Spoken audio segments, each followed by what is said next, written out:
Hi guys, welcome back. Once again, advice for today's is manalig manampalataya na meron tayong Diyos Ama, Diyos Anak at Diyos Espiritu Santo na laging nakaagapay, nakabantay at nagmamahal sa ating mga tao makasalanan.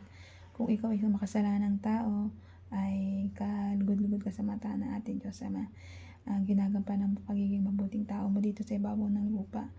Nagawa ka lang ng ikabubuti ng kapwa-tao mo, nagmamahal ka ng kapwa-tao mo. Ginagawa mo yung 10 utos, hindi ka nagawa ng mga maling gawa. Puro kabutihan lang po ginagawa natin dito sa ibabaw ng lupa.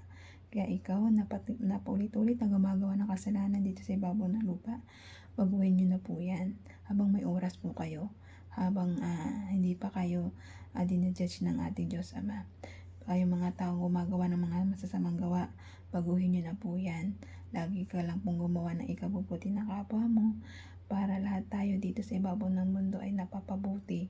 Tayong mga tao dito sa ibabaw ng mundo, pinapalalahanan ko po kayo na magmahalan po tayo, magbigay, magtulungan, at higit sa lahat, maniwala at magtiwala meron tayong Diyos Amang buhay na nasa langit at Diyos Anak na si Jesus Christ at Diyos Espiritu Santo.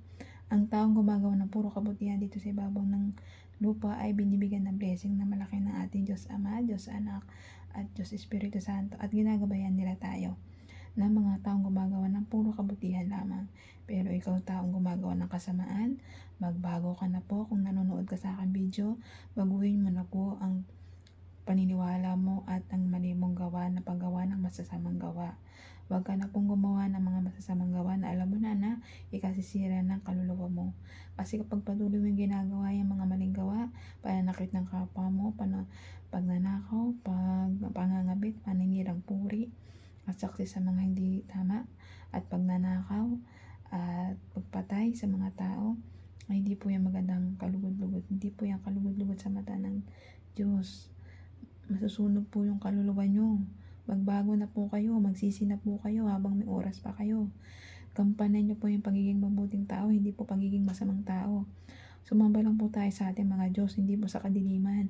Huwag na po tayong gumawa ng mga masasamang gawa tulad ng pangungulam o pananalbay sa kapwa-tao natin. Hindi po tama yan.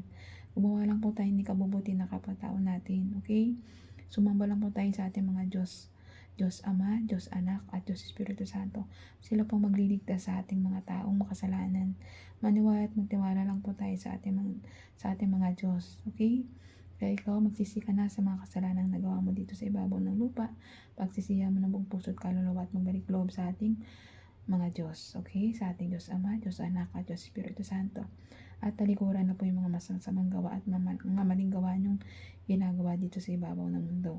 Kaya kung nanonood sa akin sa social media, magbago ka na po ngayon na inuutosan kita, hindi to sa akin utos, kundi utos to na galing sa ating Diyos Ama, Diyos Anak at Diyos Espiritu Santo, na magbago ka na po at magsisi na po sa iyong mga maling gawa at magbalik loob sa ating Diyos Ama, Diyos Anak at Diyos Espiritu Santo, at gampanan lang po natin pagiging mabuting tao dito sa ibabaw ng lupa. At yun lang po ang gustong ipadarating sa atin na ating Diyos Amang nasa langit at Diyos Anak at Diyos Espiritu Santo. Kaya mag-ingat po tayong lahat. Hanggang dito na lang po aking advice. Ingat po tayong lahat, and God bless.